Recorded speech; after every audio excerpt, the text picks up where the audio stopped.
السلام علیکم ورحمۃ اللہ وبرکاتہ۔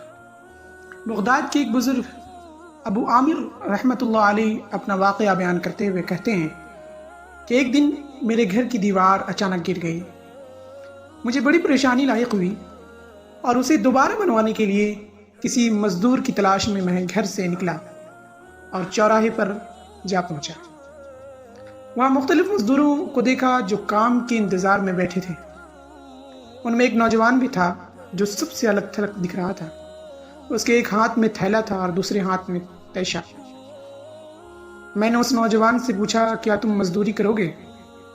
نوجوان نے جواب دیا، ہاں۔ میں نے کہا، گارے کا کام کرنا ہوگا۔ نوجوان کہنے لگا، ٹھیک ہے، لیکن میری 3 شرطیں ہیں۔ اگر تمہیں منظور ہوں تو میں کام کرنے کے لیے تیار ہوں۔ اس نے اپنی پہلی شرط یہ بتائی کہ تم میری مزدوری پوری ادا کرو گے۔ دوسری شرط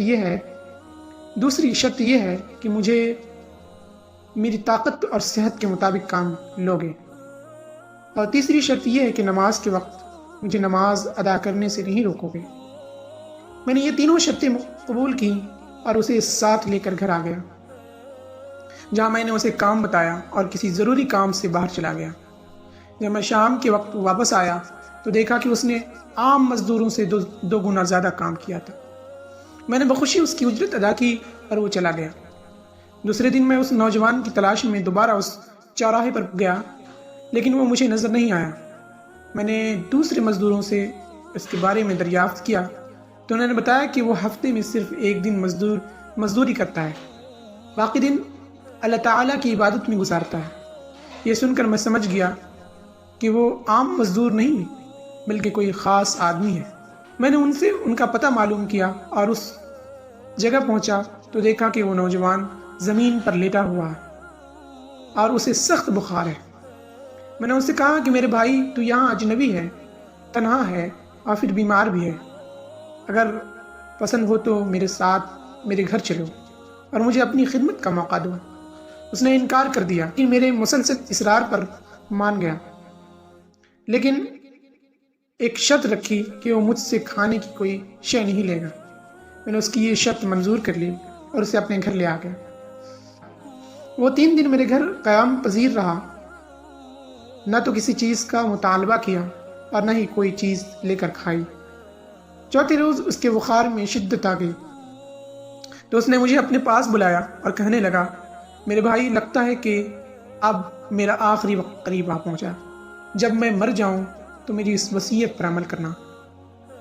جب میری روح جسم سے نکل جائے تو میرے گلے میں رسی ڈالنا اور گھسیٹتے ہوئے باہر لے جانا اور اپنے گھر کے ارد گرد چکر لگوانا اور یہ صدا دینا، دیکھ لو اپنے رب تعالیٰ کی نافرمانی کرنے والوں کا یہ حشر ہوتا ہے، شاید اس طرح میرا رب مجھے معاف کر دے۔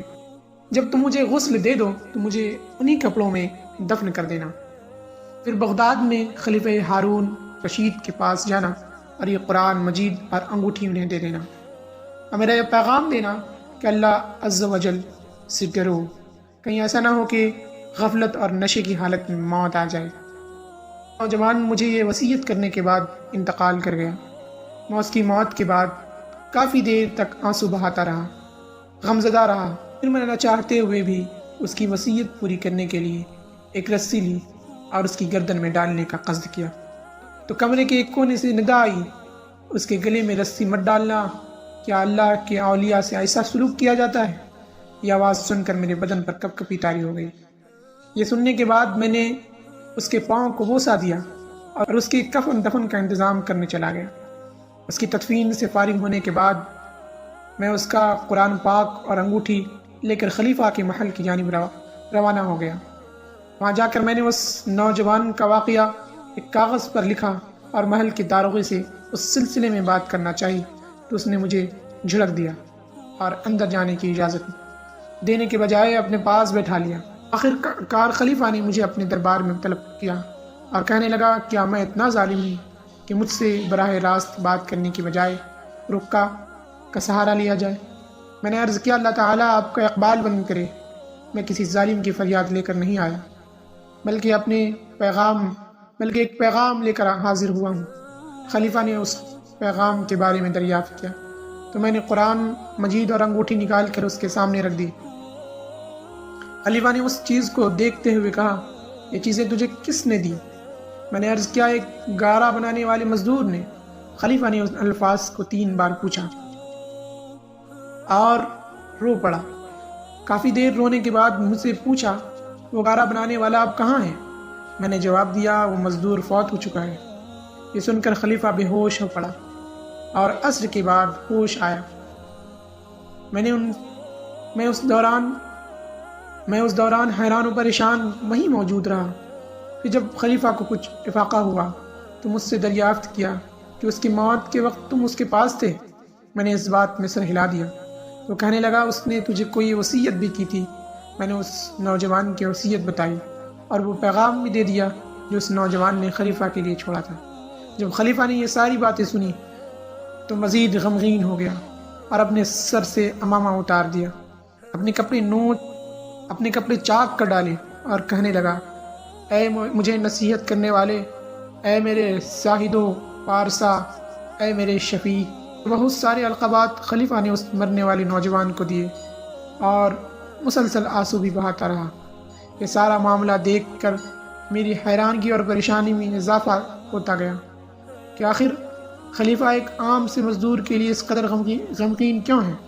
جب رات ہوئی تو خلیفہ نے مجھ سے اس کی قبر پر لے جانے کی خواہش ظاہر کی تو میں اس کے ساتھ ہو لیا۔ خلیفہ چادر میں منہ چھپائے میرے پیچھے پیچھے چلنے لگا۔ جب ہم قبرستان میں پہنچے تو میں نے ایک